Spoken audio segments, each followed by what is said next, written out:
Hi there, it's Donovan, and welcome back to the Special Hour episode 26. And by the time this episode releases, happy holidays to everyone. Christmas is coming up in a few days at the time of this recording. I feel like we've kind of forgot to mention the holiday spirit in the past few episodes, but we're doing it a little bit. We're doing it now, and also this is probably the last episode of the year, so we made it through 2025. But anyways, I'm here with my co-host, MrDean, as always. What's up, everyone? It's MrDean, as always. Thank you for having me, Donovan. It's an honor being on here, honestly. Oh, yeah. This is our guest, and we have nobody else this episode. Oh, yeah. So it's just me and Donovan. I'm just filling in for MrDean today, guys. I'm the new co-host. Wait, who is that voice? Wait, who is that? Hold on. Wait. News just in, we have another special guest, two at the same time. We have another one? No way! That's the voice of SF Productions. How's it going, everybody? I am the new co-host, MrDean. Unfortunately, could not be with us today. Am I getting fired? Yeah, we've been joking about this for a long time, but we finally committed after those terrible Kirby takes. Oh my god. Okay, well, it was an honor. A great beginning. It was an honor being a part of the show, everyone. He just snuck onto the recording here, so I don't even know why he's still here. All right, well, shoot. Yeah. So what, I feel like every single time we have a guest on, we always forget to have them introduce themselves before we actually get into the episode. No. Cause the last week we had Chase Yama on, and he didn't even talk about his own channel until 17 minutes in. So, in case if anyone doesn't know who SF is, what do you do on YouTube? What can they expect over on your channel? You can find me on YouTube, SF Productions. I make Nintendo and Sonic content, mostly Sonic content, but I've been trying to sneak in some more Nintendo stuff. But yeah, that's pretty much what you could expect. It's mostly Mario, so if you're expecting anything other than Mario, then you're probably not going to be in the right place. But yeah, that's pretty much the gist of what I do. Are you allowed to like Mario as a Sonic fan? Apparently not. Yeah, recently, I was like, how do you deal with this battle? I wasn't aware that they still had beef. I didn't know that was a thing. I thought that was done in the 90s. No. Well, that's what I thought too, but no, it is very much so alive. Ever since Sonic Racing Crossworlds came out, it got revitalized. This Mario Kart and Sonic Racing crap, man. It was the same thing. It was the same thing back in the Mario Kart 8 days, whenever Sonic and All Stars Racing Transformed was a thing. Oh yeah, that was definitely a thing. I think, right? There's still. Yeah, there's still definitely a lot of people that think that Sonic and All-Stars Racing Transformed is one of the greatest kart racers of all time. Oh, it definitely even is, above. for sure. I mean, it's good. Well, no, I'm not even disagreeing with it. I'm a fan of that game. I like it. But I'm just saying that the whole Sonic v Mario racing saga thing is not necessarily new, but I do think the fact that we have two massive entries in the respective games is reinvigorated the discussion about what the best, kart racing series is. So I think as long as Sonic and Mario are alive, they will always have a rivalry. I think Sonic was made on the basis of defeating Mario, I believe. Didn't they have a whole there was Sega submission contest to make a mascot for Sega? That was the whole point, but that didn't really work out. So I think they're still trying. It's better late than never. I guess, yeah. I guess you could say that. It's just, man, the beef is so one-sided, man. It's so one-sided. This podcast, we've usually spent, I think, the longest time talking about non-video game things for probably 10 minutes at the beginning, but we went straight into video games. But we're gonna take away that right now and get into the pleasantries. What have we done this past week? Starting with you, Mr. No, Donovan. You know what? I'm gonna pass the ball right back to you and have you start off. I'm just in a good mood today. I'm feeling so gratuitous today that I just want you to the Christmas spirit. Yeah. So I've been hanging out with some friends lately. They're coming back, so I've been to two hangouts. I got my car. My car's been through a lot this weekend. I've been ignoring that check engine light for a week, and it finally bit my ass.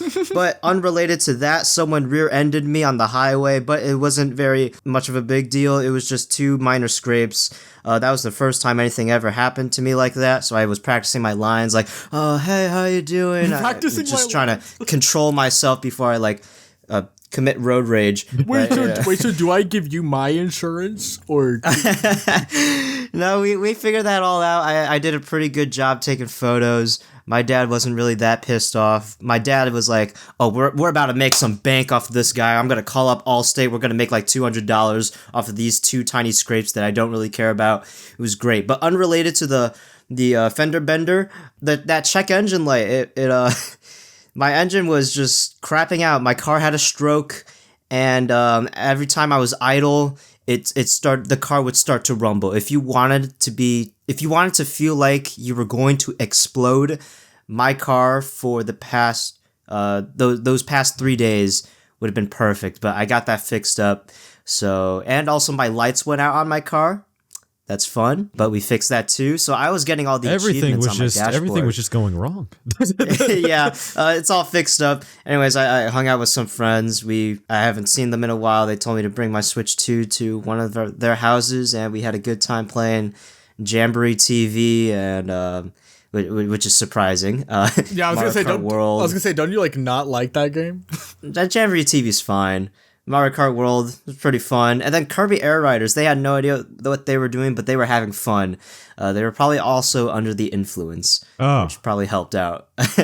For like Mario Kart World and Jamboree TV, I brought over my brother's webcam. I don't have the Switch 2 camera, but I did steal the webcam. That works perfectly fine for camera play. Camera play is really stupid, but like it's kind of funny stupid. It's really silly. And that's all that mattered. It was very fun. That's my weekend, other than car troubles. I mean, so I don't think I actually talked about it on, maybe I did talk about it on the podcast, I always forgot, but maybe like a month ago I got in my first car accident too, and it was like the exact same thing kind of as what you're describing, where I got rear-ended. It was at a left turn arrow, like going onto a highway. And, because the light turned red, I stopped, as one does at a red light. But as you should. Truck behind me, right, yeah. But the truck behind me had no intentions of stopping. So, yeah, it was a truck. It was a truck. Thankfully, they weren't going fast, and there was, like, no damage to the car. So, everything's fine. Okay. But, yeah, you saying that, like, brought me memories. But in terms of my week, though, kind of a continuation of last week. I talked about how I've been like catching up with some of my old friends now that break is on and finals are over. Some of my friends that I haven't talked to in a while, I've been like catching up with, so that's been fun. And then I briefly mentioned this before we were recording, but I finally started Stranger Things season 5, literally like 2 hours before us recording this right now. And we won't go too heavy into our thoughts on it yet, because I've only seen one episode and like the show is still ongoing, so I don't want to like spoil for anyone that hasn't seen it yet. But all I'll say is I have mixed thoughts. But Wait, did you finish episode 1? I did finish. It'd be really funny if you watched like 20 minutes and like, yep, this show sucks. No, I still enjoyed it. I still liked it. It's not like I just hated it or anything. But well, because it's like, some people, Donovan, like you saying that kind of annoys me, because it's like you're a unique blend of idiocy, Donovan. Like it. Oh, thank you. You better hope the dumbest person in the world doesn't die. Okay. Wow. You're gonna get it. You're also gonna get Stranger Things Twitter on your ass. You do not want that. SF, what have you been up to this past week? Oh man, not much. I've just been working on stuff. I went to a Christmas party the other night, like a early Christmas party with some family. Very wholesome. So that's about it. Otherwise, I've just been chilling pretty much. Working Fun on shenanigans. Stuff. Sure, yeah. Let's put it that way. Sure. Mm-hmm. Just work. I'm picturing it right now. Boring. Okay, so do you want to go and kind of get into our special selects before we get into the meat of this episode? Yeah. Let's see. So, oh my gosh, my picks are so bad. So I'm scared. You guys know me. I've been on that Fortnite grind, bro. I've been playing Fortnite like every day. I was looking at my bank statements. I've low-key spent like over $50 in Fortnite skins in the past month, bro. It is bad. It is getting bad. Did you get like the 6-7 emo? Oh, of course I did.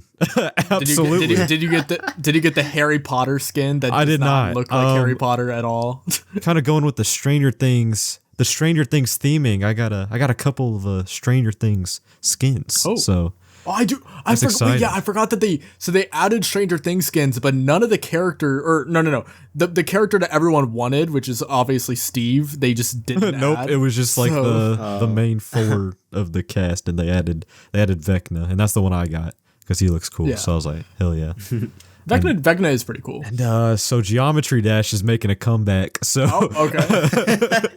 Another banger. Fortnite and Geometry Dash. Okay. yeah. So y'all don't know this. Even people who watch my videos won't know this, but I'm low key cracked at Geometry Dash. Like back in 2017, man, I was on it every day. So I saw this as an opportunity to just go back in the game, and I still got it.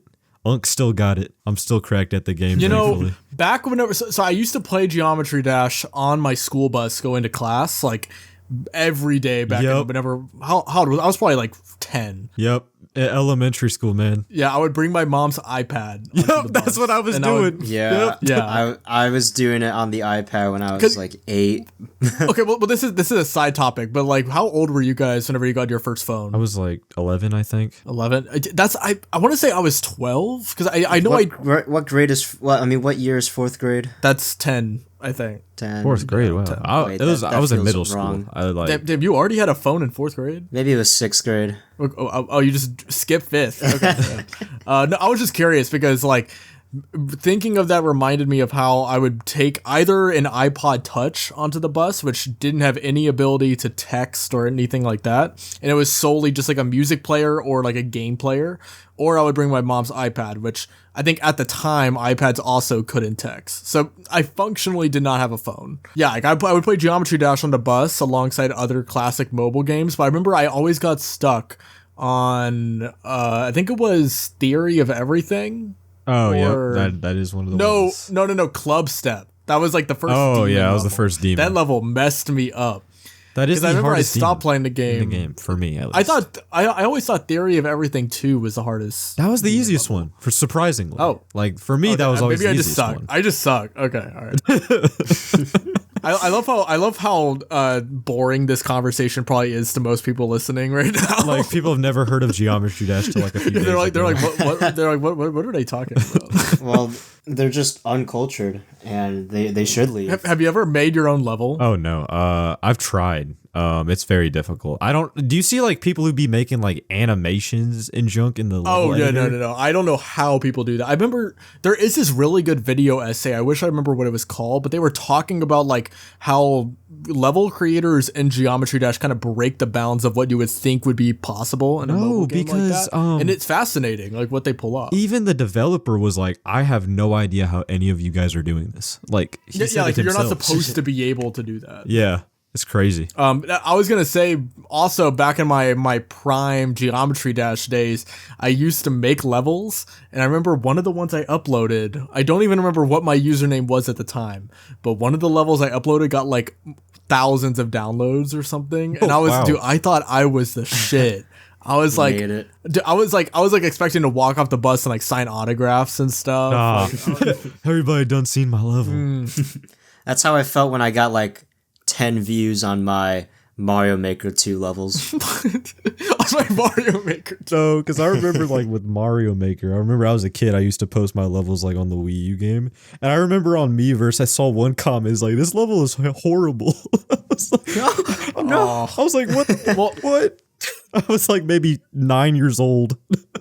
Remember how crazy it was that on Mario Maker, I forgot if they kept this feature on Mario Maker 2, but I remember on the Wii U one, if your level didn't get enough ads, it would just get deleted. Did they ever like take that off? I'm not the sure. sequel? I've never heard of that. Yeah, I no. swear That's on really the Wii U. cruel I and swear. I know, Maybe I'm that's tripping. like- I swear that was the thing. Anyway, Donovan, what have you been playing this past week? Well, I've been playing actually more than one game, and I've finished 2 games actually. I'll go over them briefly, and they're games that you've all heard of before. Firstly, let's talk about no. Let's talk about Metroid Prime 4 Beyond. Okay, so that ending, that ending. That right, was that without- sure was. that was an ending. So Donovan, keep in mind that both of the people in the call with you have not played the game. Yeah, I know. So- I know. Well, was it good? That's why I'm just saying. Well, Wow, it's just that. no. It's just the way you said I was that like, ending. It made it seem like you were waiting for us to chime in or something. And I was like, No, I no, don't know that's what just you're talking my disappointment. Oh, about. Okay, so I assume it's bad. Okay.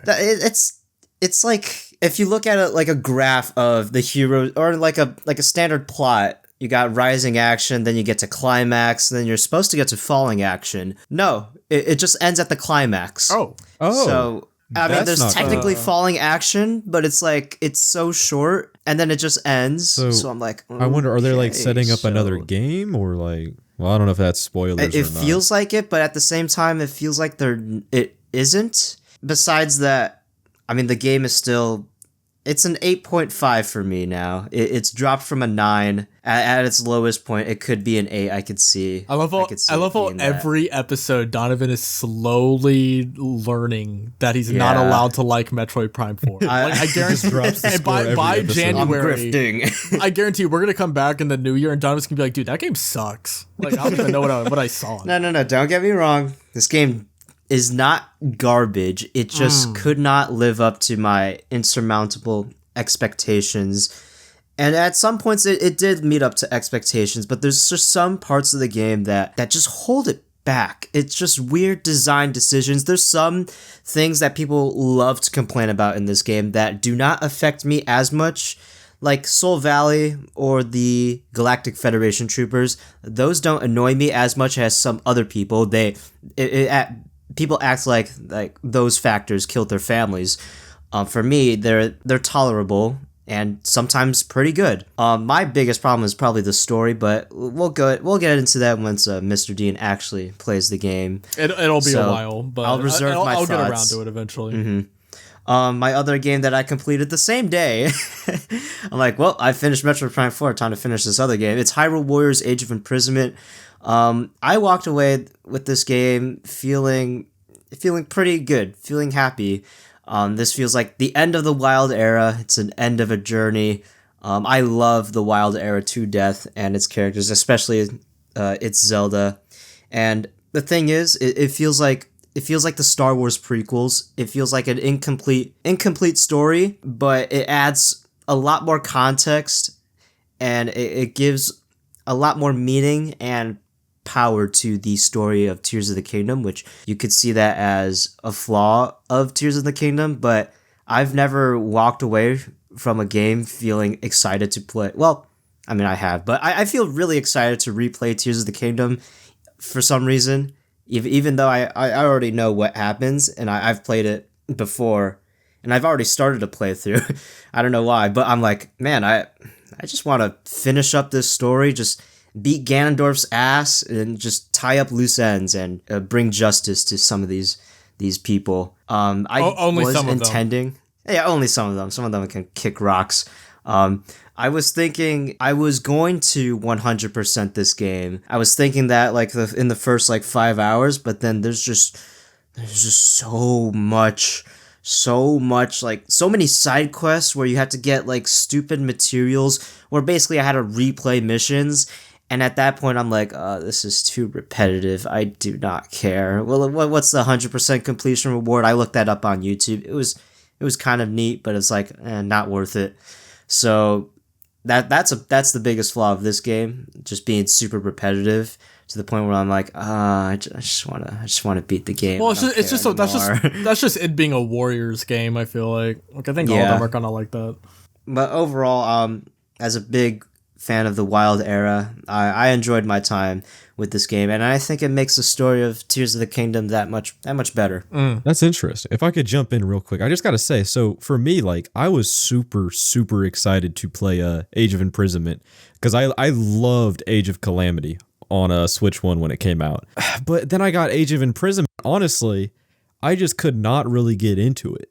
I got maybe, if I had to guess, probably 4 hours in. If I had to guess, I don't even know entirely, but I don't know. It's just, I guess, I don't know what happened, but it just did not grab me as much as the other game did. So if you could answer this question, does it at least without spoiling the story, obviously, does it at least like not do what Age of Calamity did and completely change up the story? Oh yeah, that was the big selling point of Age of Imprisonment. That's the reason why I bought it. It's actually canon. Oh, okay, that's good. So that's good. There are moments in Age of Imprisonment that will repeat, like repeated cutscenes. But really, when you complete Age of Imprisonment, it's one half of a story. So like it ends, but really the true ending is in Tears of the Kingdom. That's good. Okay. So it's a true prequel. Yeah, unlike Age of Calamity, which had a lot of time travel. I can't speak. time travel mumbo jumbo. This one is actually canon, and it does matter, and it provides a little bit more context and a lot more weight to your journey in the actual Tears of the Kingdom. That's good to hear. That's good to hear. So I might finish the game now, just because. I was a little worried about that. Okay. Is that all our special? No, wait, Mr. Dean. You know, Donovan, I never said mine at all. Wow. It's crazy how I never. Wow, we are 21 minutes in. Like I get it. I get it. Special selects. Like I'm sorry. I get it. You fired me. Like I get it. But this is my final episode, Don. Okay, so mine. At first I was like, okay, I'll just skip mine because the next segment that's going to be the rest of the show is specifically about Mario games, and mine is a Mario game, but mine is not on the top 40 list that IGN put out.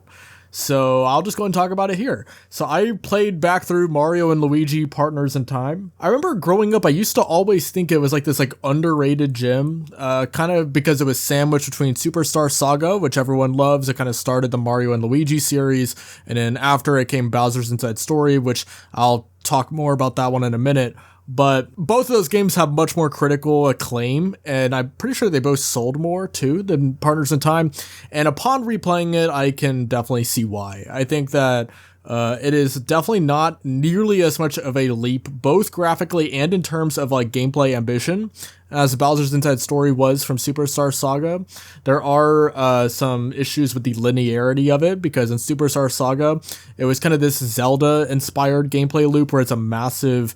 maybe not massive, but it was like a world where you were able to freely explore. It's not open world necessarily, but you know, it actually felt like a real place with it all feeling interconnected. And Partners in Time, you literally just hop in a time portal and it takes you to small little puzzle section, fight a boss, get a piece of the Cobalt Star, rinse and repeat until you beat the game. It's not a bad game at all. I still think that if you are a fan of Mario RPGs at all, and you're wanting to play more of them, Partners in Time is at the very least solid. There are things that are annoying about it, like I just said. I still think that them making the special attacks a tangible item instead of the bros point system was kind of silly, and the tutorial is very long and annoying. Other than that, though, it was fun. But yeah, so we're not escaping Mario as a topic, though. I thought that it would be fun to end this year off by reacting to this list that IGN put out of the top 40 IGN. Mario games of all time. And yeah, just a couple episodes ago, me and Donovan were talking about their list of the top 100 Nintendo games, which they had some questionable takes in there. And dare I say it, this one has even more bizarre placements. Oh my gosh, I just looked at they keep giving us material. I just looked at it on my screen here. I see Mario Paint at number 35. We'll get to that. Wait, we'll get to that. No, we'll get to that. Exactly. We're gonna start from the bottom and work our way up. So this episode might end up being long. I don't know. We're just gonna go with the flow. See however it ends up, going. But right away, I want to start with number 40 because like I was literally just talking about Mario and Luigi. They put Bowser's Inside Story at number 40. I'm assuming, I know Donovan has not played it. SF, have you played Bowser's Inside Story? To be completely honest, I have not played any of the Mario and Luigi games. I know. Oh, that hurts. I know. It hurts. I know. I need to get on that. Gonna tap you up really quick. Well, here's all you need to know is that Bowser's Inside Story is where it peaked. Okay, that's what I thought, because I know people have talked about this one like with the because it's the best one. Yeah, that is what I've heard. I heard that the 3DS remaster kind of sucked though. Well, so the 3DS remaster made it a lot easier. I'm not a fan of the graphical change, to be honest. Like I prefer the DS sprites because it is aged so well. And in the extra content that they added with Bowser Jr.'s like extra stories, very tacked on and weird. It's also like I think the worst selling 3DS game. It only sold like 100,000. Didn't it come out in like the 2020? Alpha Dream. It came out in 2019. Okay. Yeah, it literally ended Alpha. Well, first, this is already getting off topic, but originally Alpha Dream Remastered Superstar Saga, that flopped, I think. And then Bowser's Story really flopped. Anyway, though, Bowser's Inside Story, it's already crazy, in my opinion, to put, like, putting Superstar Saga above it. I disagree, but I can understand because it was the first one in the series, and it is still to this day an incredible Mario and Luigi game. Sorry, I looked ahead on the list. This is already getting me. But Bowser's Inside Story is, in my opinion, a better game, but I can put that aside. But number 40, like we're about to get to a string of games that are slightly above Bowser's Inside Story that has no business being above. Like it's Yeah. I'm looking ahead. I'm just looking at the next one. Number 39. Okay, yeah. So number 39, you have another Mario RPG. You have Mario plus Rabbids Kingdom Battle, which, to be fair, it's a solid. Like I think the actual placement at 39, depending on what's above it, could be valid. Maybe. I mean, there's only so many Mario games at the end of the day. But right above Bowser's Inside Story? Like, really? Yeah. This is the note that we're starting this list on? I did play that one, Rabbids Kingdom Battle. I need to play Sparks of Hope because I recently picked that game up. But I did play Kingdom Battle when it first came out. What were your professional thoughts on it? So, I don't know. It was like, 10 years ago at this point? I don't remember. Oh, wait, it was. Wait. Wasn't it 2017? I was like, I think it was, yes, right? Dude, it was 8 years ago. 8 years. Oh, Yeah. my. Dude, at first I was like, oh, he's just exaggerating. No, not really. I can't look.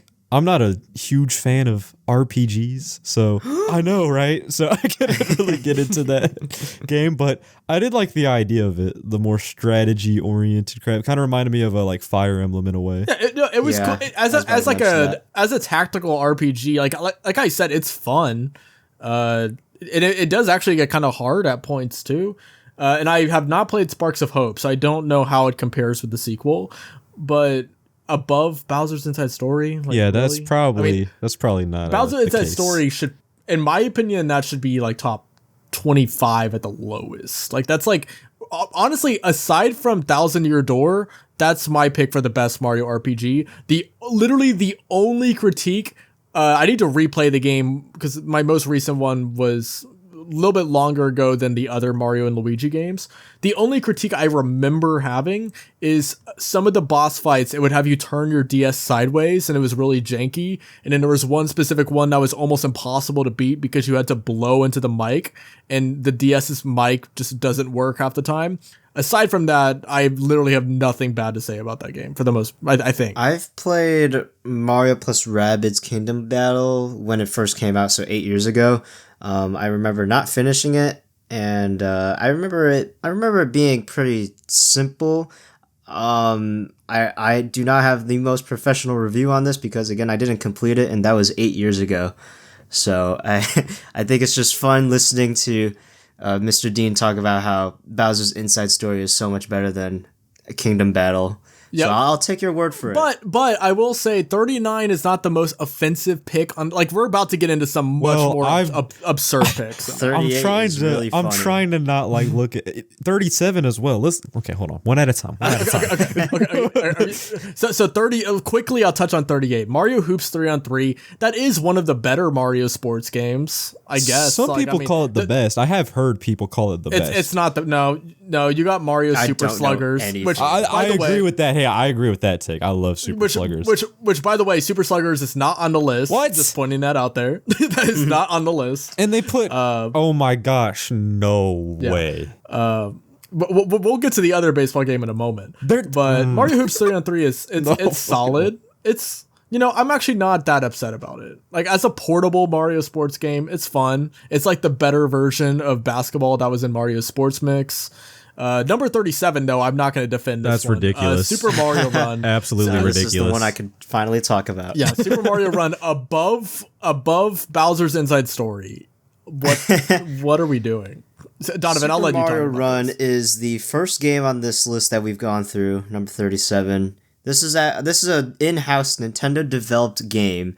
So this is Mario. This is core Mario. Yeah, this is for Mario on the iPhone. I remember Miyamoto being at the iPhone 7 event, the same event where they're like, "We have the courage to take away the headphone jack." Funny side tangent, but Mario Run, it really is just New Super Mario Bros. U diet version, like Diet Coke. And New Super Mario Bros. U is already pretty mid, so this is very, very mid.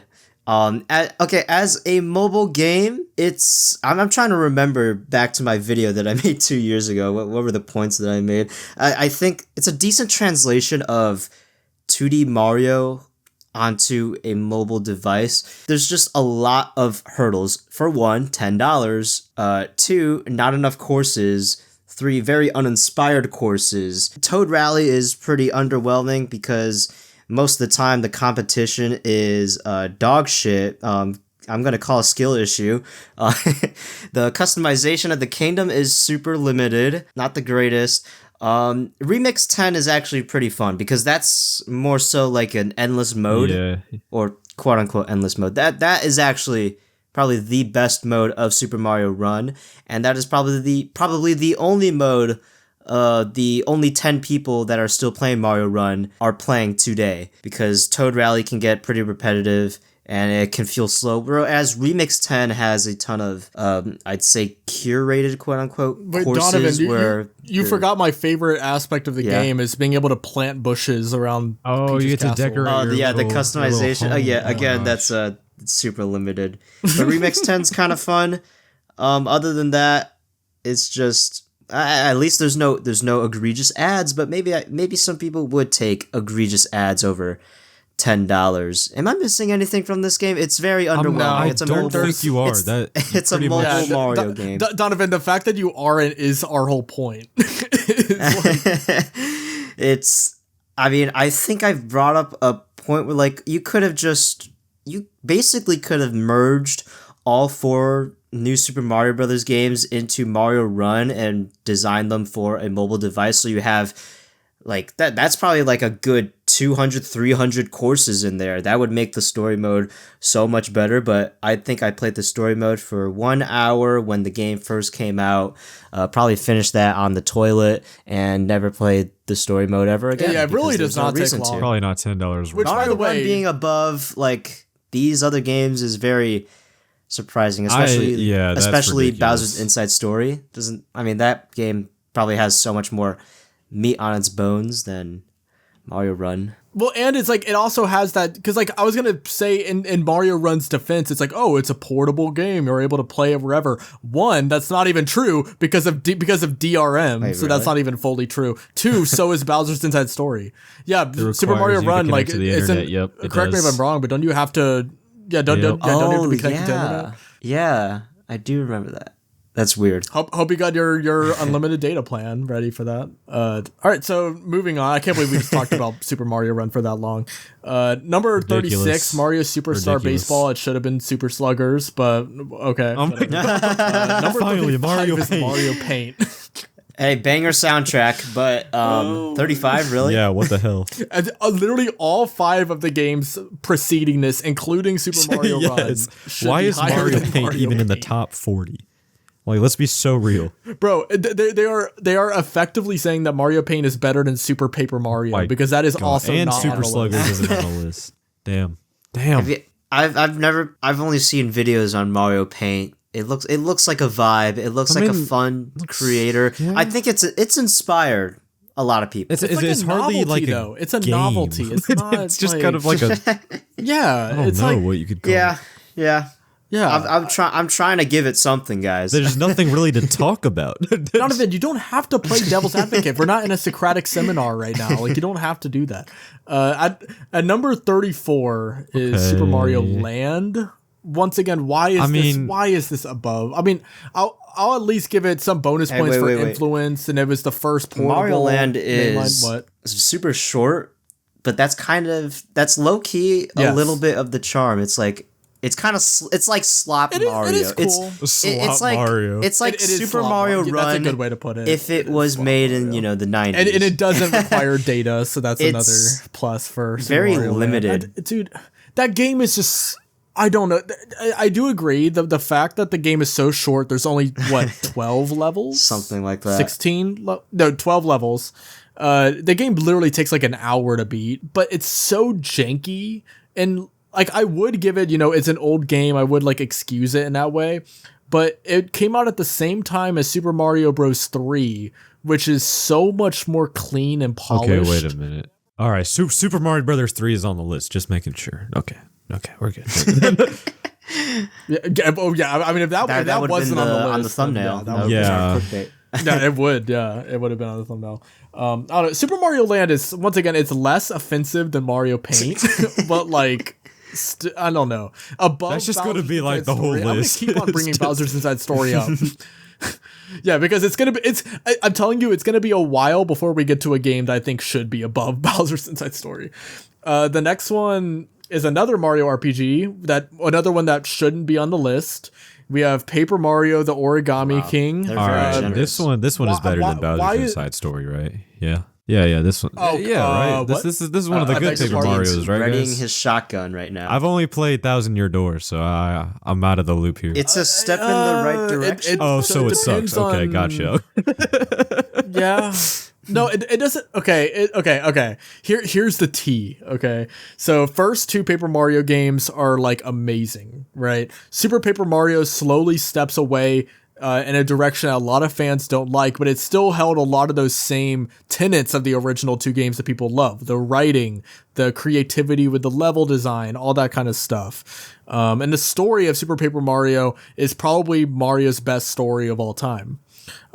Sticker stars where it becomes terrible. Damn. I've seen like a couple of videos on YouTube of people defending Sticker Star. Wait, I think I have played it for like maybe 5 minutes. Maybe. Yeah, it's like that's like 1% of the Paper Mario fan base, though. Most people don't like it. And then Color Splash came after Sticker Star, and it was like a slight improvement. Like, it was actually funny compared to Sticker Star, but the battle system was still wonked out. And then Origami King was, like Donovan said, another step kind of in the right direction. Like, they actually tried to make the battle system an improvement, but the battle system was kind of weird and janky in it. I'm not a fan of the pacing of Origami King, but the writing is good. The music is good. Visuals look pretty good. So the visuals are great. I like the visuals in Color Splash as well. Color Splash has great visuals. I agree. Color Splash is a good looking game. Super Paper Mario is better than both of them, though, and I personally take issue with that not being on the list and Origami King being. Dude, I just remember Super Paper Mario had like the creepy ass music. Used to scare me. Yes, it did. Yes. Look up World of Nothing or the River. The River Twigs one. Yeah, terrifying. Here's a question. Who decided on this? Do you think the Paper Mario series should stop feeling so cutesy with its paper vibes? Like, oh, we added color, oh, stickers, oh, origami, and just go back to just traditional RPG elements and, oh, Mario's just paper because why not? Yeah, probably. The even things then, that you just said, though, like the whole cutesy thing is kind of unrelated from the RPG. Like, I agree.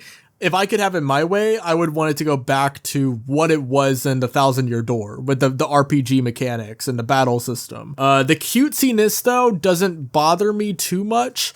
With the new games, especially like Sticker Star and Color Splash, it does feel like the cutesiness overrides the other elements that I did like about the Thousand Year Door and Super Paper Mario, because those games got dark as hell. But they still were cute. Like, both Super Paper Mario is still an adorable game. In the same game that you have Mario being sent to hell, you have like an anime weeaboo, like, dating Peach on a dating sim. Like, all of that happens in the same game. So Paper Mario is kind of known for its cutesiness. It's just the balance of how they, strike that dichotomy between being cute and fun and like lighthearted, while also dipping into some like strong story elements. Okay. That's just my take, though. Next up, we have another crazy take. Mario Tennis. Mario Tennis on the N64, dude. Like, you've played this recently, right? No. I have a video on my channel, shameless plug, of me talking about Mario Tennis, and was it the first Mario sports game? No, the first Mario Tennis is actually on the Virtual Boy. That's true. Which is the best one. That is the best one. You're right. Yeah.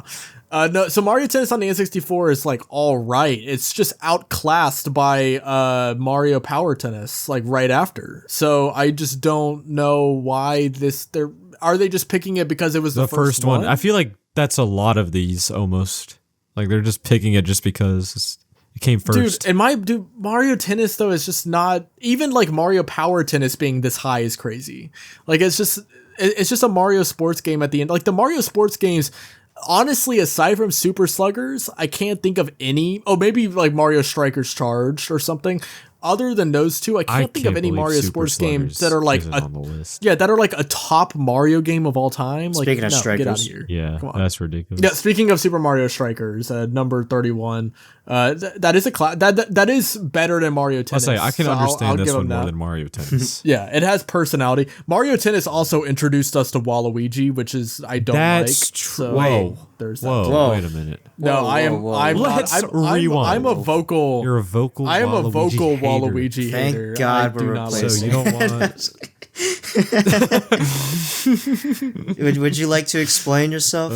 This is basically a Mario podcast right now. What do you mean explain?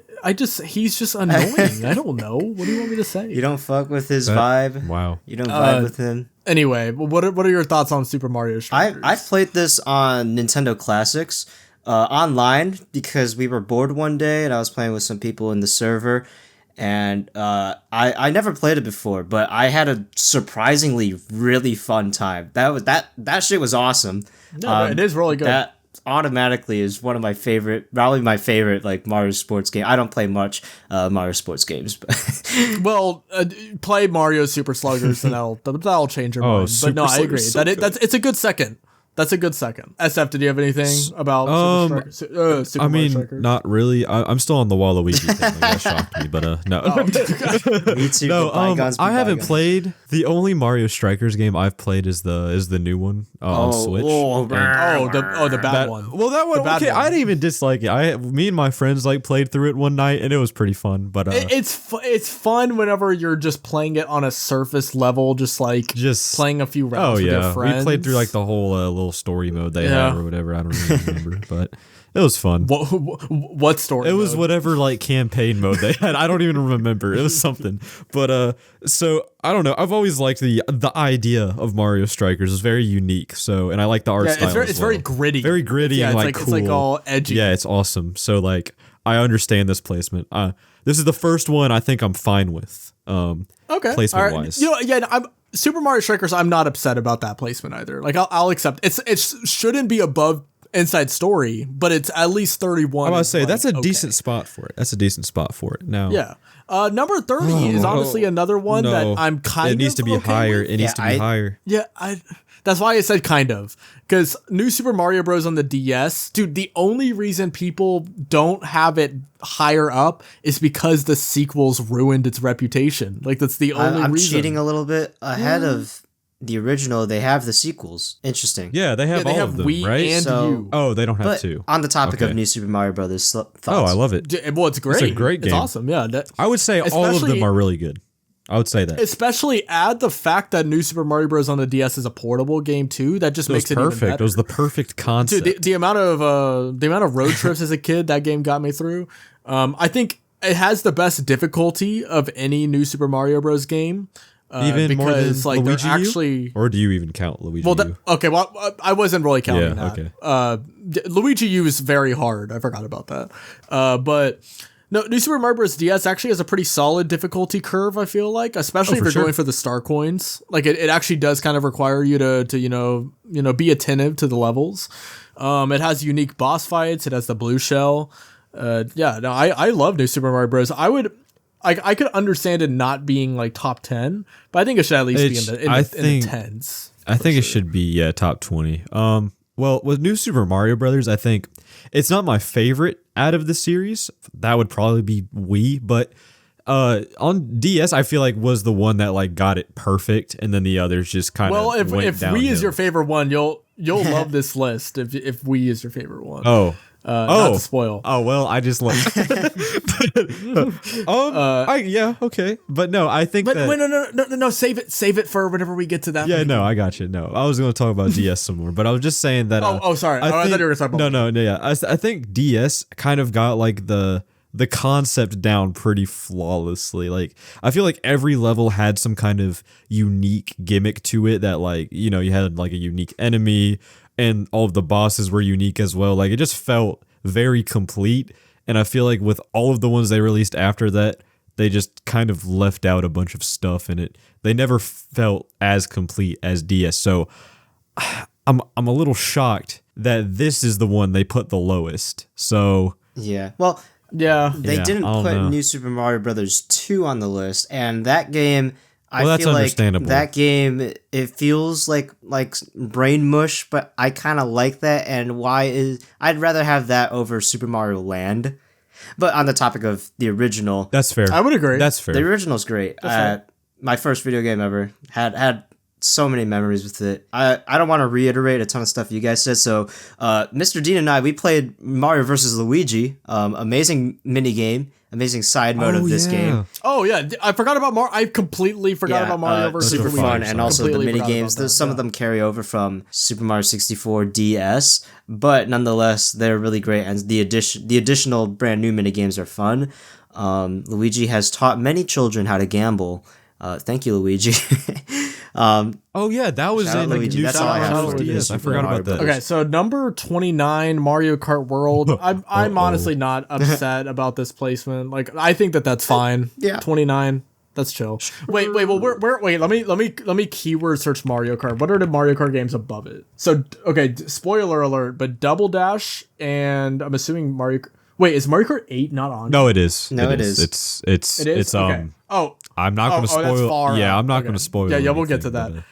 Okay, so Mario Kart Wii is apparently not on the list. That's crazy. Okay, but okay. Anyway, Mario Kart World though, I think that's fine. 29. Yeah. I'm still not. I'm still not a fan of putting a game that just came out on the list. Do we need to reiterate anything? At least they put it on the bottom that we already have not said.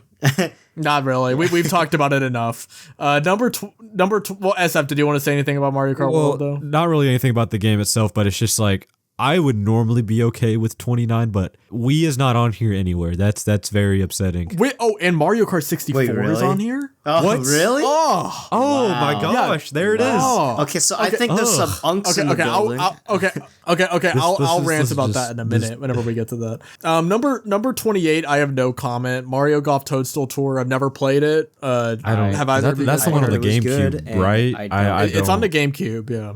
I hear people say it's good. I could not care less about Mario Golf games. I'm gonna be honest. This is the one on the GameCube, or is this? I think this is Nintendo 3DS. It's the GameCube. Actually, wait, is it 3DS? No. Toadstool Tour is the GameCube. I think we're not gonna fact check that because we're professional. I don't know. Who cares? It's Mario Golf. You can correct us in the comments if we're wrong. Number 27, Mario Party 2. Thoughts? I mean, it's below Jamboree, which I don't like. Jesus Christ, is it actually? Oh my god. Yeah. Mario Party 2. Okay, look, Mario Party 2, I still think that's the best Mario Party game. Maybe barring Mario Party DS. But like it's easily up there in that conversation. It literally improved everything about the first game across the board. Everything. It's still ruthless. It's still fun to play with friends because the game doesn't hold your hand. So and the mini games are solid in Mario Party 2. Good boards. Like I think if we are going to have a Mario Party game on the list, it should be Mario Party 2.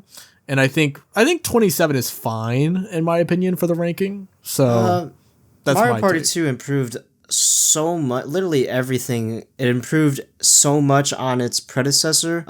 I think the thing for me is that it just feels too dated for me. Like I'd prefer playing the GameCube games, and then even like like Mario Party 4, right? Except right, Mario Donovan? Party 4, that could go die in a ditch.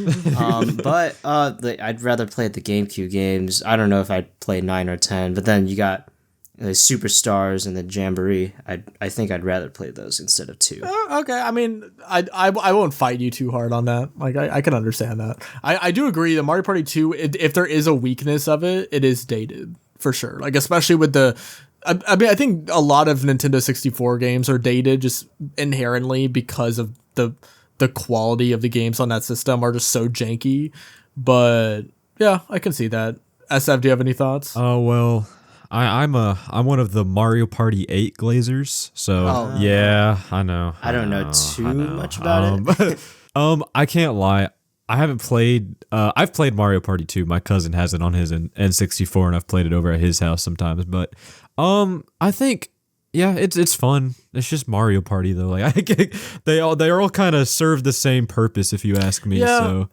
And to be honest, that's also why I'm not super passionate about this one, is I'm not like a huge Mario Party person in the first place. I agree. I enjoy the games, but it's not like Mario Kart for me where I'm like super in on like what all the strengths and weaknesses of each game are. I've probably only played like 6. I was about to say 6 or 7.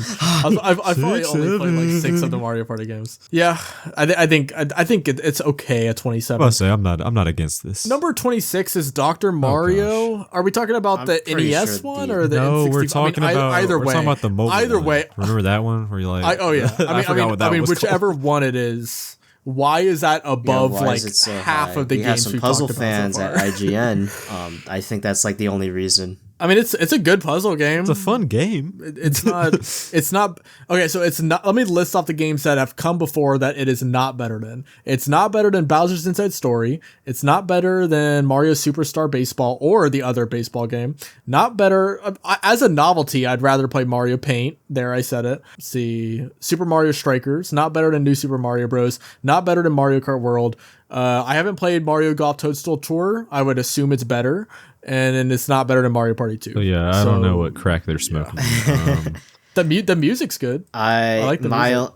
I don't agree with this placement purely because I am bad at the game. That is my reason, and it is the right reason. Fair enough. Number 25, you're gonna have to hold me back. Jesus this is the Christ. worst take on this entire list. This one actually infuriates me because it is the personification of the unwarranted glaze of Mario Kart 64 over the There's years. some It unks in the pisses me building. off to no end. This game sucks.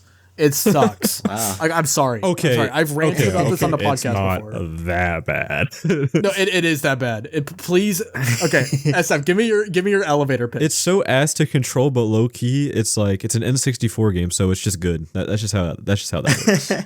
I don't have much of a say. I mean, I've played 64. I just don't care about it that much. Dude, literally, no. All that game has is the battle mode. It has The battle mode is which, fire like, though. Like that, it's good. fire. Yeah, no, but it's also like I'm not even playing battle mode that much in general, so that doesn't matter. That doesn't mean that much to me. I don't even really like the music in Mario Kart 64, to be honest. Hot take. I'm sorry. I'm sorry. I think that, like you said, the game controls horribly, like horribly. It's very bad. I'm like losing my ability. Foaming up the mouth. Over Wii is crazy. I can't believe they put Mario Kart 64 over Wii and World. Honestly, over like, World. World should. Yeah, wow. And World. Over World. The glaze is crazy. You know, maybe I am also. Oh my foaming gosh! at the mouth. Wait, is DS on this list? No, Mario Kart DS is also not on this. Okay, yeah, this Bro, is bad. Mario Kart 64 is. I would put Super Circuit above 64. I don't know about all that. Oh well, maybe actually. Super Circuit was pretty like all right. It controls better. It has a better soundtrack. Does it though? Does it though? It does. It has. Yeah, it does. It has Sky Garden. It has Sunset Wilds. It has Ribbon Road. Okay. It has Cheeseland. Yeah. No. Mario Kart 64. Anyway, has a better soundtrack. I've ranted about Mario Kart 64 on this podcast too much. That is the game I genuinely think that is the game I hate the most of any game. You have like I despise Mario Kart 64. Number 24. I already talked about Superstar Saga. I don't think it should be above Bowser's Inside Story, but I do think 24 is valid. So I'm not upset about it. I know neither of you have played it though, so we can talk about this next one. Yeah, Oh New my Super Mario gosh, Bros. U. what the hell? I mean, it's like objectively as a game, it's great. It is a good it's a really game. Good I 2D like Mario it game. a lot, but It's just so derivative. above DS. If you look, okay, how about Yeah, this? I don't know. Playing devil's advocate again.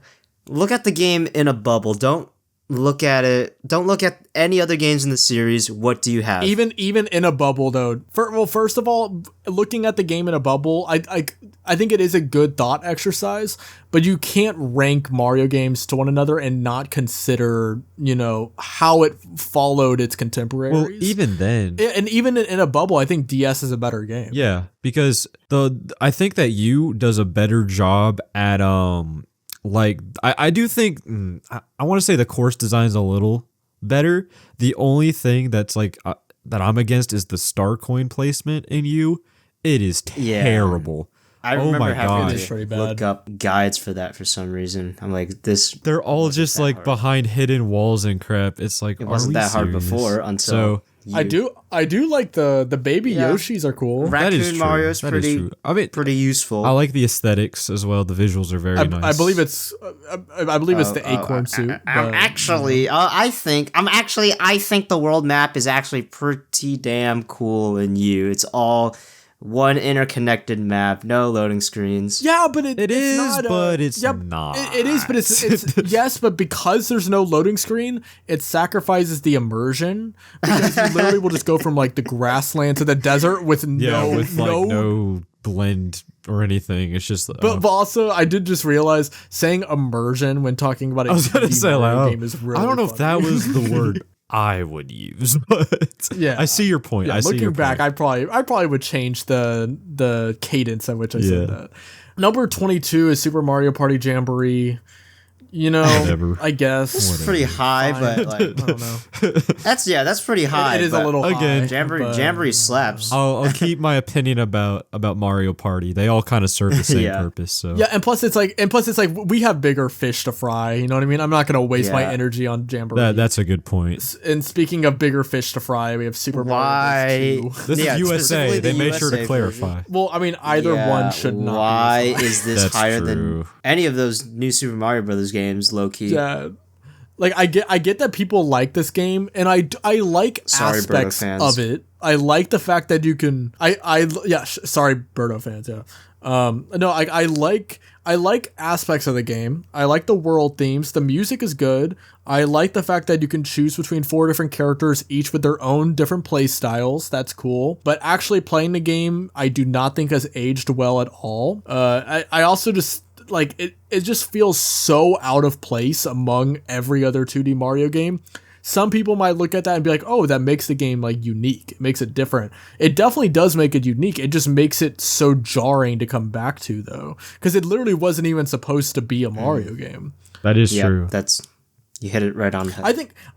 I think if you want to put this on the list, like at number 40 or number 39 is like a cute little, like, a little cute placement, I would not be upset about that. Halfway in the list though, no. SF, was there anything? I feel like I keep on going straight to the next one If without. I'm waiting being for you to honest, talk. with this game, it's too different for me to like really enjoy it. Yeah. It's really. I Pretty mean, it's much. probably good, but yeah, I could never get into it. It's also just sandwiched between two much better games. Even the original Super Mario Bros., while obviously it's very dated, it has definitely held up better, like on a replay basis than Super Mario Bros. 2 has. So now we're at the halfway point, and we're already an hour into the show. So this is definitely going to be the longest episode, but it's the New Year's celebration. You know what I mean? Like, why not? So number 20, very interesting. They put New Super Mario Bros. Wii above you. SF, what are your thoughts on that as the New Super Mario Bros. Expert? I mean, yeah, it is my favorite. It's my personal favorite in the series. So I'm fine with this placement, putting it over U and DS. But at the same time, I'm just looking at the next entry and I'm already getting mad. But okay, New Super Mario Brothers Wii. Okay, it's a really good game. I know people like It is. the course design is a little basic. That's true. Well, and the course design is so obviously built with multiplayer Yes, exactly. in mind. That's It's very yes. wide open, and They- but like I definitely like They it. definitely fixed that with U though. The course design in U is a lot more compact. So they did fix that eventually, but yeah, for Wii, I still think it's the best one. Honestly, I couldn't even tell you. It's just nostalgia. Like, it is my first game I ever played, so, I mean... There are random things about Wii I like a lot. I really like how collecting the star coins has the most inherent, like, incentive behind it out of all the new Super Mario Bros. Games, because you can buy those, you can buy the hints, at the beginning. Yeah. Dude, as a kid, those movies and hints were so fun to, like, purchase. I also do really like the Koopaling fights in Wii. Really? Especially, like, dude, I guess compared to, you know, like, New Super Mario Bros. U, I just feel like they're more fun in Wii, especially, like, Ludwig. Oh, yeah, like, Ludwig's was dude, whenever awesome. you're fighting Ludwig on the tower, you have those platforms that are rapidly going up. It's super so cool, epic. but it was so difficult as a kid playing that boss fight. I could never get past it. I had to get my dad to help me. I remember I was like 5 years old. I couldn't get past that boss fight. I'm trying to remember, like, the main problem of the new Super Mario Brothers games is that all the courses kind of blend together, like, all across these 4 games. But from what I do remember, and from what SF said, I do remember U's courses being a lot more compact and maybe having a lot more, like, quote-unquote gimmicks to their courses that kind of make it feel a bit more fresh. But Wii has the being first factor, where it introduced multiplayer, it introduced it set a large precedent for the new Super Mario Brothers games. And you wouldn't exist with Wii or without Wii. Oh, like us? Like just you as in like the person listening to the podcast? We would not exist. I like it's like you suddenly start talking about Wii like it's like the Messiah. I feel like a lot of this is based on nostalgia, but like nostalgia kind of slaps sometimes, and I do really like Wii. Like my friends wanted to emulate, hypothetically, we wanted to emulate playthroughs to New Super Mario Brothers Wii, and in my head I'm like, I mean, Wii's right there. In my head I'm like, I feel, did you have better courses? It doesn't matter. It's Wii. It's nostalgia. I remember playing that when I was a kid. Let's do Wii. So that's my 2 cents. It also has a good modding scene too. I mean, that's not really relevant to this list, but newer just a Super Mario tidbit. Brothers Wii is awesome. It's all right, classic. so now let's move on to a game that I also don't like. Super Mario Sunshine. This is ridiculous. Number 19. This is ridiculous, dude. I like this game from a nostalgia perspective. I have a lot of memories with it. I made a video talking about the games that mean the most to me, and this does mean a lot to me because it introduced me inadvertently to music. With that all being said, the game has not aged well. It sucks. Yeah. I don't think it sucks. I think it's definitely my least favorite 3D Mario game. Like, if we're talking like main 3D Mario games, it's my least favorite. And it's just because of like the lack of polish almost.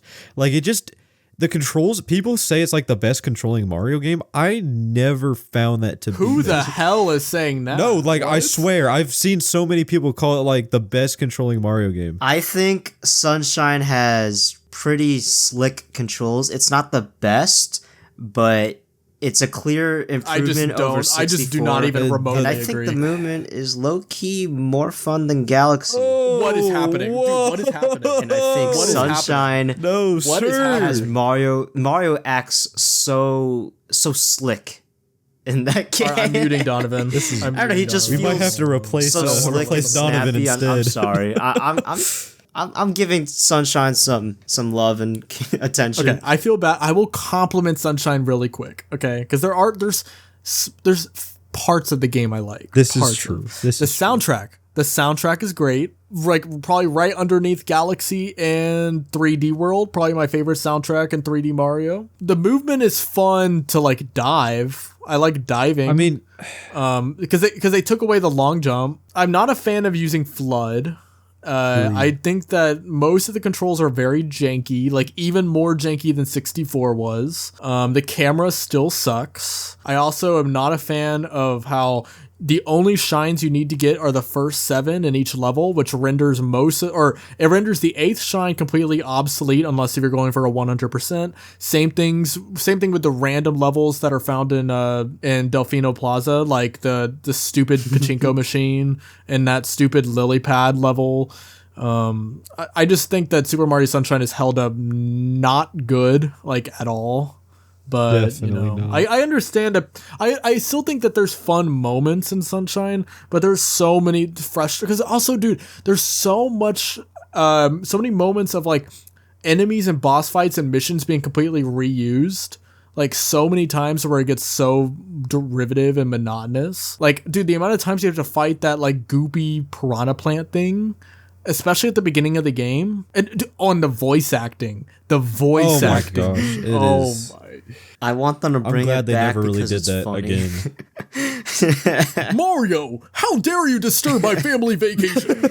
Wait, Mama? Yeah, and then Peach goes like, "I'm So, your how did mama," Bowser and I was, Jr. have my favorite moment. My favorite thing That's a was I good was watching question. I was watching a Skyhoppers video about this, which, by the way, if anyone doesn't know, Skyhoppers makes great video essays. But anyway, Skyhoppers made a video about Super Mario Sunshine, and whenever they played the line from Peach saying like, "I'm your mama," and they were like, "Girl." And I was like, because like, seriously though, like, how does Peach like look at Bowser Jr. and go like, "Wait, am I your mama?" She had to question Does she it. not Like, remember? Or maybe she doesn't want to remember. Oh, yeah, or not I wouldn't remember wanna that remember too. that either. But it's just like, yeah, it's just like the math is not mathing. There's the episodes are they're so jank most of the time, but I love the setting of Delfino Square or Delfino I was about to Isle. say that, yeah. The hub area. It's- I love the Well, not overall just vibes that, of like- the game. It's just the actual level design are The final boss sucks too. The final I remember boss sucks. dying And in like the final, smallest the- crevice. Corona yeah, Mountain. Corona Mountain. Oh yeah, and Corona Mountain With the That boat. was Oh my gosh. awful. The game has its like little cute plus sides to it. It's just the worst 3D Mario game though. Yeah. I'm sorry. I will say just one more is. thing. I think that what it does the best out of any 3D Mario game is, I don't know, actually maybe Galaxy does it slightly better, but it's like world building. I love how Isle Delfino is like all connected and you can see like a Pinna Park like in the Oh, yeah. background. I You know, love like that. from Delfino I'll Plaza. agree with that. Like That is a cool thing. I know it's like very minor, but I've always liked that about the game. So No, And yeah, in that's Galaxy, valid. That's everyone lives on the planets. Every like platform is like a planet, but it's like how do you live here? Is this even a planet? This is it's a fucking rock. It's just a rock. well, I just like I don't know why I said Galaxy. I just like the aesthetic of Galaxy. It's awesome. That's what I was trying to get at there. Okay, I'm gonna try to pick up the pace a little bit because this episode is so long right now. I'm gonna have so much fun editing this. Number 18, we have Paper Mario on the I got no N64. thoughts. It's a little high. Maybe swap this one in like Superstar Saga or Bowser's Inside Story. I mean, I think it deserves to be on the list, just not this high. Number 17, Mario Kart Double Dash. I think this is a good placement. Definitely should be well above 64 for sure. I still think Double Dash is still my third favorite Mario Kart game. It's still below Wii and 8 Deluxe, but I do like Double Dash a lot. I haven't played Double Dash as much. Please bring it to Nintendo Classics. Where is it? Oh my gosh, I swear yes. to God.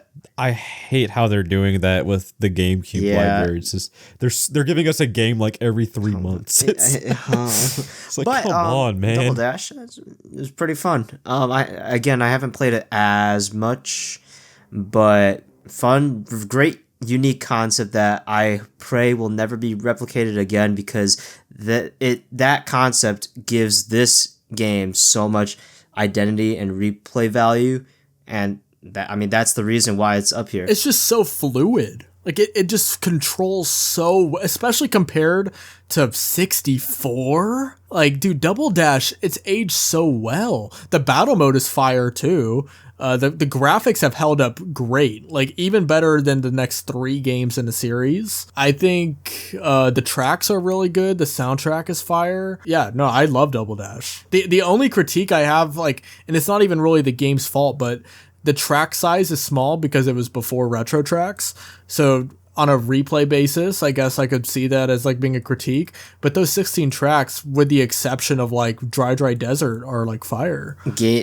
Double Dash has an All Cup tour. I pray that it'll be added to Mario Kart the All Cup World. tour. I forgot about that. Where is it? That will literally make my day, make my life. We're recording this podcast way later than we normally do, by the way. So if I start sounding tired on the mic. At number 16, we have Super Mario RPG. Mario RPGs are getting a lot of love on this list. The original Super Mario RPG, from an influence perspective, sure, I think it's held up well, not like amazingly, but it's still playable for sure. Like, I still would recommend people to try it out. I don't think this should be this high, but it definitely should be on the list. I'm assuming neither of you have played it. I've played the Switch version, and the Switch version. And I was just like, it's all right. Like, I wouldn't put it anywhere near my top 20, but people like it, so I wouldn't put it in my top 20 either. I will say the Switch remake, I've always been of the opinion that the original is better, because they did add some quality of life fixes in the Switch remake, but they kind of made the game way too easy in the remake. Which that's kind of the case with like all the remakes of the Mario RPG games. But yeah, I still think the remake's good, though. I've barely played this game. I have played it. Sorry, Geno fans, you guys are never getting into Smash. It's super unique. It's a crossover from Square and Nintendo. It's the first Mario RPG. It has a lot more I don't know, high fantasy elements compared to everything else. So it has such a really strange but very unique vibe. I could see why the unks in the room put it at number 16. Me personally, I haven't played too much of it, so I can't really say. Number 15 is another crazy placement. Super Mario Land 2, the 6 golden coins. The game's better than the original Super Mario Land. It still should not be touching the top 20. Like, especially above any of the new Super Mario Bros. Games, let alone DS. Super Mario Bros. 2 USA, I'll say that. I guess, but like, it's just Super Mario Land 2 is also way too easy. Except for the final level. Like, the final area is super punishing. This game I just have no real affinity towards, but I think this is way too high regardless. SF, have you played it? Nope. I didn't even know there was a second one. I can't. I didn't even wait. This next placement completely went over my head, and this is crazy. Super Mario 3D I love this Land. placement. No, I love this placement. Oh, dude, 3D Land is so underrated. It's so underrated. At 14? Yes, I would get... Okay, tell me why. I would put lecture me. 3D Land easily in my top 15. Dude, 3D Land, like, sure, it is the most, like, simple, play it safe 3D Mario game, and it was the first one to kind of, I guess, put 2D Mario in a 3D setting. That's what a lot of people call it, because it has the level to level structure and whatnot. But I don't know, man, like, it's just so much fun. Like, it's just a very fun game. I would definitely put it over Sunshine. Like 100%. I would put it low key. 3D Land. I would put it above. Sunshine. There's not really much to say about it. It's just super fun. Like, it's just a very like well designed game, and it's just. I don't know. I don't think it gets enough praise because of how basic it is. But I don't know. It's just this is really fun. So I love this placement. I would. Well, the more I look at this list, the more I don't like most of this list so far. And looking ahead of 3D Land, I'm not a fan of a lot of the games they put over it. But I am thankful that they at least put it in like the top 15. I do like that. Okay, and I will say to shout out another video essay that I did really like. Voyan made a really good video about 3D Land, and the points that he brought up, I didn't fully agree with all of them, but he did bring up good points about how 3D World was designed more with multiplayer, and how they I think 3D World is the one where they reduce the input to 8 directions, and it makes a lot of the platforming feel more imprecise. I thought it was 16 directions in 3D World, right? Okay, maybe I'm mixing it up. I think either 3D way, Land I will was 8 say directions, I think. I do think 3D Land does control better. 3D Land I always just forget about. It's just a game that exists. I will say for 3D Land, It actually made a great excuse to use the 3D slider because it adds so much depth, and you lose that depth in 3D World where I am constantly missing platforms, miscalculating my jumps. So the 3D actually feels so much like 3D Land and 3D World feel like they're definitely made with a 3D screen in mind, a 3D viewing experience. And you could still play 3D World perfectly fine. It's amazing without 3D, but you do lose that little bit of precision with the added depth. Yeah. Okay, so let's see. What is next? Next up is Super Mario Maker. Should this even be on the list? I mean, that's kind of cheating, I feel like. Fun fact, Super Mario Maker was up for Game of the Year in 2015. I did not know that. Was it really? Wow. I mean, I don't know if it should count because it's like, it's infinite it's a Mario level content. creator. So It's a great tool. It's an amazing tool, actually. It's like Mario Paint. Okay, but Mario... Yeah, it's Mario like a novelty, Paint is right? Like yeah. drawing stuff, but like this provided so many people to actually create Mario levels, fully functioning Mario levels. And I think the way they made it so simple and easy to just make levels on par with professionally made courses is undeniably amazing. Oh, it's so cool, but also it's I like remember when Mario Maker came out. It was like Mario Maker when it came out. I remember I was a kid, dude. I begged my parents every single day to get the game for me, and I think I finally got it on like my birthday that year. And I just played so much of it, and yeah, it's a great like game. It's fun, but yeah, like we've already said, it shouldn't really count because it's just a bunch of Mario levels. Is it really a game? not to retread Bowser's Inside Story territory, but it's no Bowser's Inside Story. I mean, to be fair, you do get like infinite Mario levels in it, so I think it's better than every Mario game. Wait. You were just saying. Well, I'm just trying to now all of a sudden. I'm just trying to go by the logic that I think IGN is going by here. I think they're looking at this game as in, it gives you a ton of 2D Mario stuff. Damn. Wait, Donovan. So we invited SF on to actually like think critically. Oh, is that not allowed? A brand new set of words that I've never heard of. Okay, so at number 12 is maybe the highlight of the list for me. Why? This is great.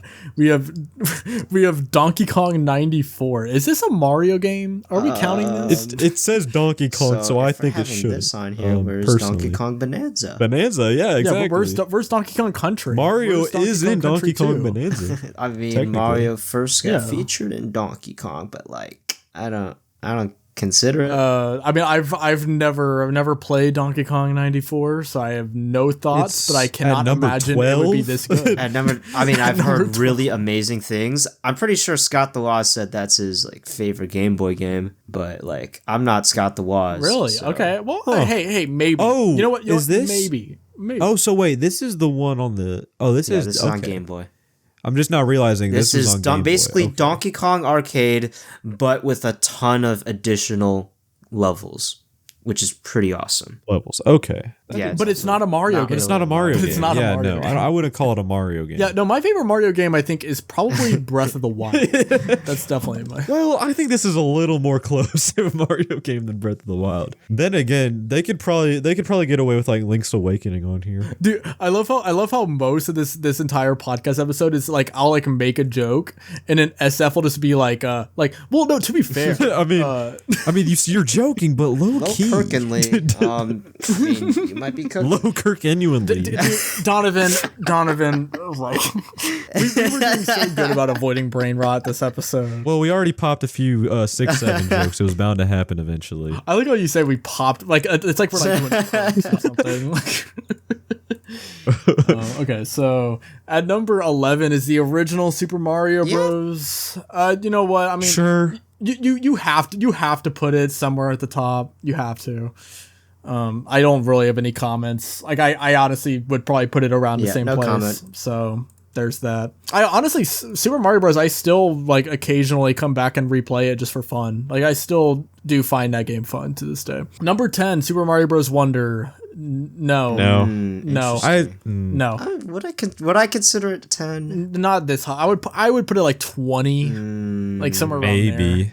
Maybe 20. It's not nearly as replayable as the other. Thank you. Yeah, I haven't. I made a whole video about this, and people were on my ass about it. I was like, "What the hell?" I plan on doing a replay of the full game with some friends once Meet Up in Bella Bell Park comes out. Also, terrible name, but Like, yeah, what does that even I'll see on the replay value. I can understand like the wonder effects will get monotonous once I replay it because it's like, oh, I already know this is gonna happen. Yep. The pacing of the beginning of the game is pretty bad compared to every other 2D Mario game too, because it's like it does kind of feel like it takes a little bit longer than it should be taking for you to like really get into the action. Like if, for example, if you pop open New Super Mario Bros. DS, you watch Bowser Jr. kidnap Peach, like it takes like 10 seconds and then you're right into it. I mean, Oh yeah, it's got that. Long to get into the game. I'm not saying it's like the longest intro ever, but for a 2D Mario game, that is something I'm like. Whenever it comes to 2D Mario, I'm wanting to just like get into it. Okay, there is a lot of fluff. That's just like something I look. I do agree with that. I think Wonder has like the exploration in its courses are so much more thoughtful compared to the new Super Mario Brothers games. I feel like they're on par with like World and 3. Wait, what? It's better than how it can go behind walls in New Super Mario Bros. U? Behind walls and news, that's pretty basic. Donovan, I was doing a bit. I don't know. The badges are I know really it's a cool. bit, but like I agree though. This is what's crazy. I would low-key rather play you than this game. What? No, I yeah, dude. SF, I low Kirkin. I low Kirk genuinely. Yes, I Wonder is just like not fun on a second playthrough at all. Like maybe I need to play it again, but I'll wait until then. Donovan, remind me to never do another one of these podcasts this late. Like I'm actually losing it right now. I'm sorry. The bosses are pretty ass. This is gonna be a really the bosses suck. Oh yeah. A lot of I do think the badges kind of make a lot of the game really easy. I will say I do like a lot of the level like concepts and themes. The music is good. Yeah.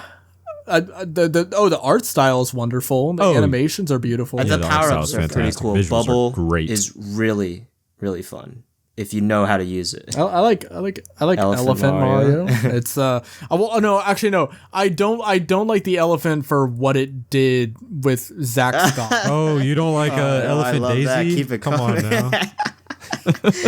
Dude, is he still at that? Is he still doing it? Okay. So from what I remember, after the game came out, Zack Scott was like going crazy on Twitter. Like I remember someone would draw like some fan art of a character, and then you would just see Zack Scott reply to it and be like, "Here, I turned it into elephant." Yeah, it's like what? No hate to Zack Scott, but that is very funny. It's hilarious. So okay, where were we? At number 9 is Super Mario Galaxy. Dude, hold me back. So clearly a Galaxy 2 kind of guy. Definitely. But Galaxy should be at number 1, no questions asked. Like, yeah, I'm gonna be honest. I genuinely think like if Galaxy being not in the top 5 invalidates your list. Like I'm gonna be that's so true. Actually, no, Galaxy is like I'm not even like trying to be that guy. But it is a perfect It's like video. the golden rule is like, okay, you could have Galaxy 2 over Galaxy 1, but Galaxy 1 has to be right below it. Like, that's the rule. You can't... Yeah, they spaced it out a lot.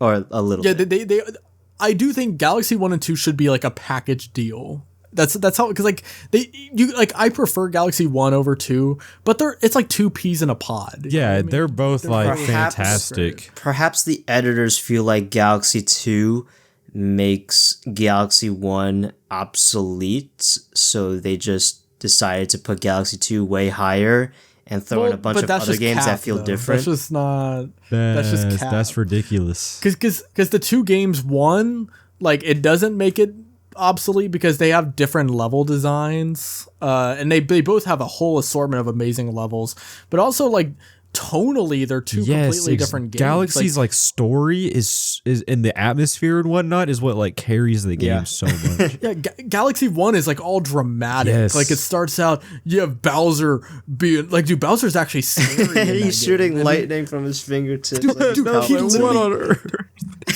dude, I still remember whenever I was a kid and I was like watching the cutscene and then your Wii remote starts rumbling as like the UFO Like rips Peach's like, castle. rips it out of the ground. I was like, I remember I was like 8 years old and I was like, what is happening? Like, and then you have Galaxy, and then you have Super Mario Odyssey where Bowser's just like sitting on Peach. Like it's just like, bro, like what are we doing? I think I've been playing devil's advocate the entire time. You've got, if to regular viewers, you already know I like Galaxy 1 better than 2. That's my defense. But well, not the soundtrack though. Don't you like? Oh yeah, I do like 2 better? soundtrack a little bit better. Well, they got a little bit more bangers. they're interchangeable. Honestly, they're both like really good. Yeah, well, yeah. I mean, I would agree if Galaxy 1 wasn't better, which it is, but you know, like that's fine. That's fine. So at number 8, we have the 1,000-Year Door. I think this is a fine placement. I mean, I think sure. It is the best Mario RPG game. I do agree with that. This is like I never beat this game because I got like right up to the end. And you got right up to the end of the. I didn't beat it because it required you to like start backtracking through all the levels. I'm like, oh, it gosh. does. So that is like the biggest critique of the 1,000-Year Door. Is I liked it a lot. Surprisingly, I played the Switch remaster when it came out, and the Switch remaster does make the backtracking a little bit better because they added like a little fast travel like thing underneath Rogueport where you're able to instantly go between the different areas. But yeah, no, 1,000-Year Door is awesome. Donovan, I know you still have not played it. I don't got any thoughts. People won't shut up about it, so I'm like, all right, I agree. Number 8, yeah, sure. You disgust me. if we were recording this podcast in person, I would spit on you for not. Hey, having wow. Expedition 33, play Xenoblade. You're right. You're right. Get off. I haven't played Xenoblade. Wahoo Man's pipe. Okay. Okay. At number 7, we have Super Mario 3D World plus Bowser's Fury. Is it fair to count they should these definitely as separate no, them. that's not they fair. should separate them. Yeah, that is not. Dude, because Bowser's Fury is its own It's like game. completely Like, different. It's like open world. Okay, well, like, the overall package is the overall definitely package one is of the fantastic, best obviously. Mario games, in my opinion. But you can't. Yeah, but I don't want to them, rank it as a. Yeah, that's not fair. That's like me saying Super Mario 3D All Stars is the greatest Mario game, and I'm like, well, like it's 3 different games, it's a and two of them are good, and one of them sucks. It's like it's. So I had to throw another jab in at Sunshine. Understandable. Anyway, though, Super Mario 3D World. If we're talking about 3D World itself, I've always been a fan of 3D World. I like it. I think after hearing your viewpoint on 3D Land, I can understand how someone would prefer that game. I still do think that there are aspects of 3D World I like a lot more, though. I really like the Captain Toad levels. I really like the soundtrack. The boss fights are kind of cute. You know, I've always viewed. There's just some I've always viewed 3D World as like 3D Land, but just better. Like it's the same concept, really. It's just like way better. So.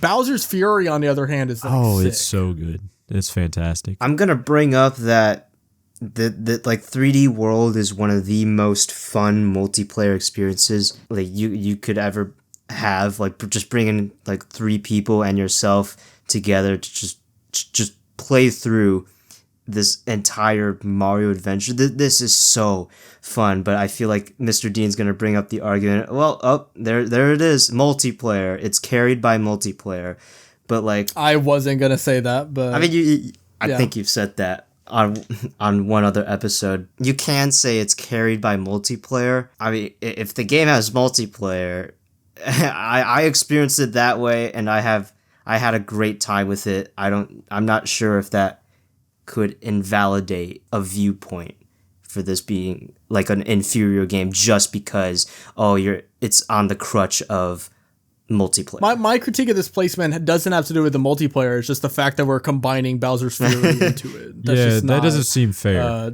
Ethically, it's not fair. You know what I mean? Number 6, we're getting into the big leagues now. Super Mario Bros. 3. I mean, Sure. yeah. Yeah. Yeah, I mean, it has to be in the top 10. And it has held up beautifully today.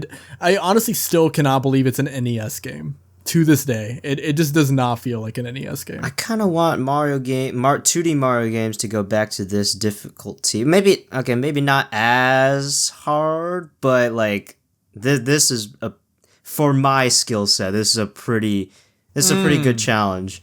Because for my skill set, if my dad played this game, he'd have a stroke. Yeah, no, dude, the final world is like hard as hell in Super Mario Bros. 3. Yeah, I mean, I don't really have a ton to add. Like, it's just like I just agree with the placement. I don't really have any objections. SF, what are your thoughts? I have honestly not played much of this game. Come on. I know. I'm gonna get like an NES soon, and I'm gonna play all the original Mario games. I've just like that era of like 2D Mario is an untapped market for me. I need to get on that like immediately. Dude, Super Mario Bros. 3 is like a must play. I know, man. I've heard great things, but.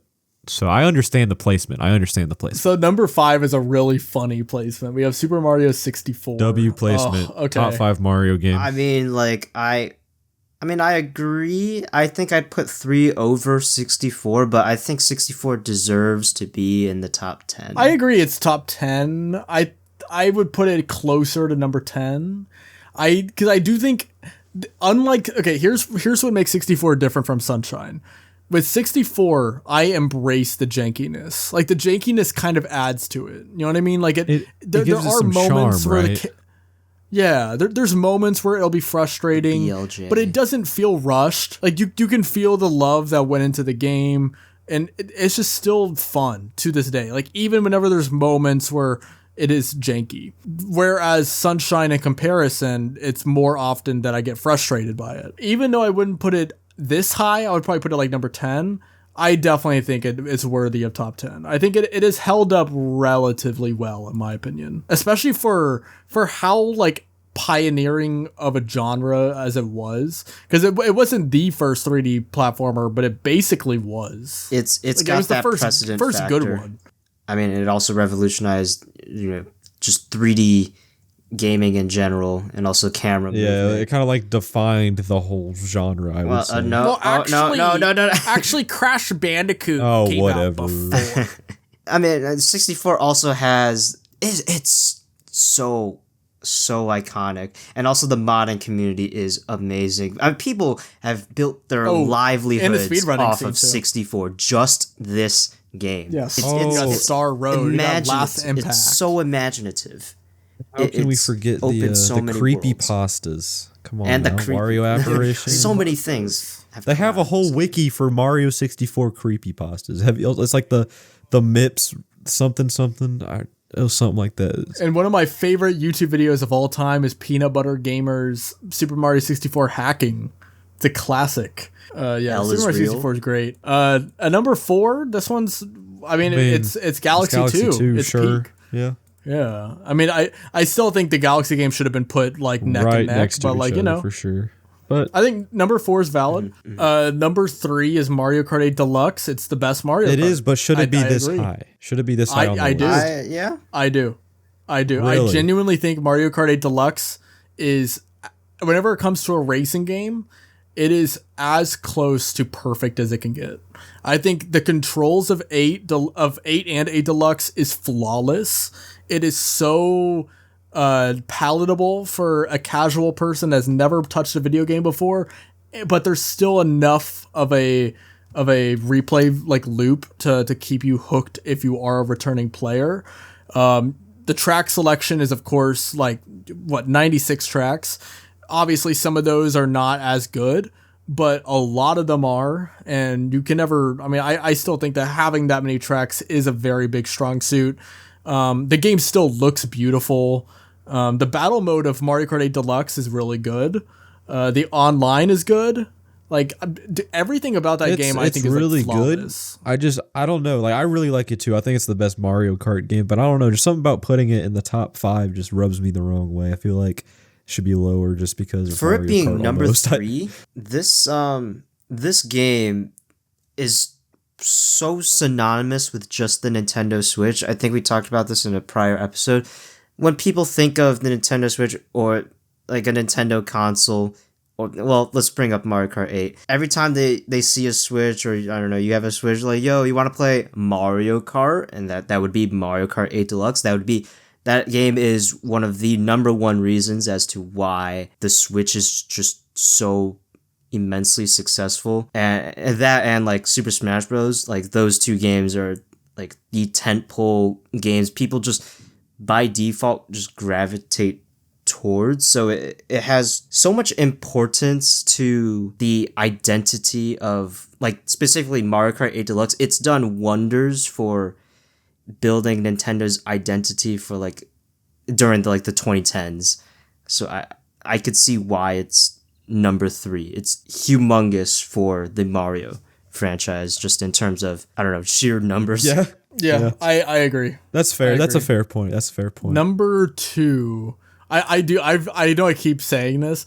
I've never come this close to like short circuiting while recording a video before. Like I'm like, literally as soon as we end this, I'm gonna like fall asleep probably.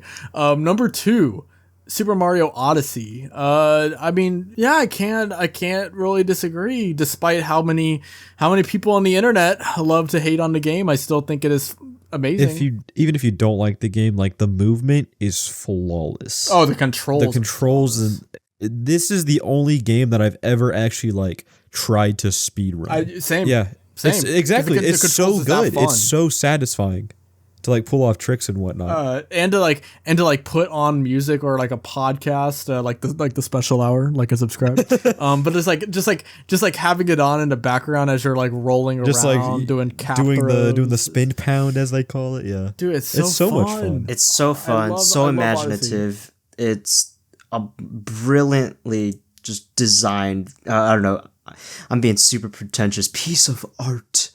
I really love this game. My brother also really, really, really loves this game. He's not so much of a big Nintendo gamer. I mean, he's played He plays real games like Valorant or some shit. He's played Breath of the Wild to death, and he's played Mario Odyssey to death. He has speedrun that game left and right, back and forth. I'm running out of stuff, but he loves all around the world, which is what you do. And it's very great.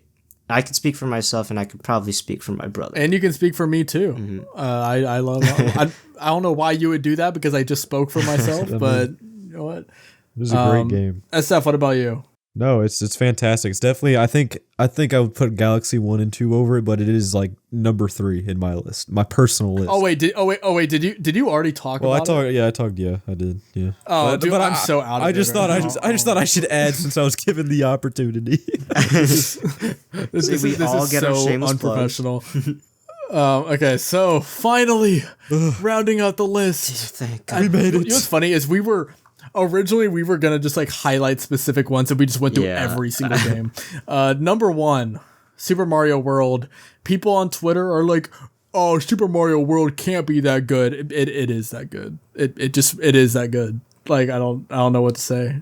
Super Mario World. I think there are a few different games I think are valid picks for the best Mario game, and Super Mario World is one of them. I think 1, it introduced Yoshi. I mean, that's a small thing right there, but it matters a lot.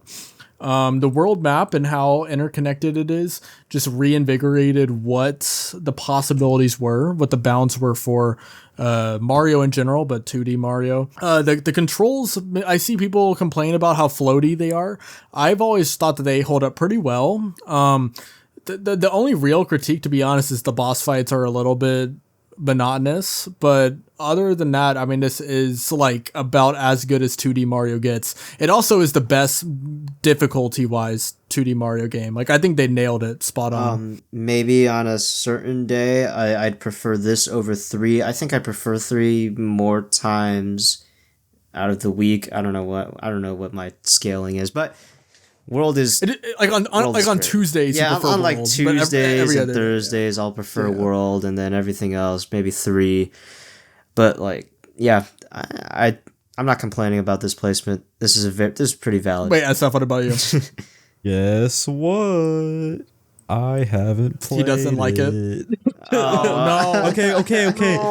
Okay, but just yesterday I ordered a Super Nintendo off of eBay with a copy of the game, so I'm going to be able to experience it the way intended. So that's going to be fun. Okay. Yeah, I have really nothing to say about it. I heard it was fantastic, obviously, but yeah, I haven't played it, so I can't. Yeah. I'd say the game is more well polished than 3 by a little. I'm like This is I can hear it. So that was the special hour episode. I think it would be 26. funny. You just fall I asleep. think it would be funny on the to compare. It'd be funny to compare the beginning of the episode with like how bubbly and energetic I was to now. That was a long list. Dude, no, this is our longest special hour episode. But consider it like our Christmas present to those of you that have been, listening to the podcast, whether you just joined or you've been listening since the beginning. We really do appreciate it. And hopefully you did enjoy, our long discussion about what the best Mario game is today. So SF, you already touched on your channel, but is there anywhere else on the internet that people can find you if they want to hear more from you? Yeah, of course. So, got my YouTube SF Productions. You can also find me on Twitter, same name. You can also listen to my music. I make music, so you can go on Spotify, search for SF. I should pop up. You make pig fuck music, right? What a legendary genre. Oh man, they don't know about they don't know about it's a little inside. They don't know about pig fuck. But yeah, it was a lot of fun, guys. So thank you for having me on. Of course. Glad to have you. I'm sorry that it ended up derailing into me becoming a different person by the end. No worries. I'm glad to have you on the show. Donovan, where can the people find you? You can find me DonovanDud on YouTube. Discussion videos on Nintendo or deep dives into development or some other miscellaneous things. You can also find me on my Discord server, the Nintendo Boys. I'm also on Instagram and Twitter. Mr. Dean, you. Oh, what's up, everyone? My name is Mr. Dean. I'm MrDean44 on YouTube. I make Nintendo videos and stuff. I am on that one woke social media site, Blue Sky. So if you want to follow me on there, go for it. Or if you want to follow me on the deep, dark Twitter or X, whatever you want to call it, you can do that as well. And then I also have a Discord server called the Dean Kingdom, just your typical Discord server shenanigans. Although it's kind of been going back and forth between being semi-active and kind of being dead. I want to make more use out of my music channel to have people recommend music to each other. Or I mean, SF, you could always join in and plug your music if you ever drop stuff too. Let's talk about pig fucking there. Just a whole other podcast. No, that's my favorite genre. Was there anywhere else I'm online? I don't think so. I think that's about everything. Bye.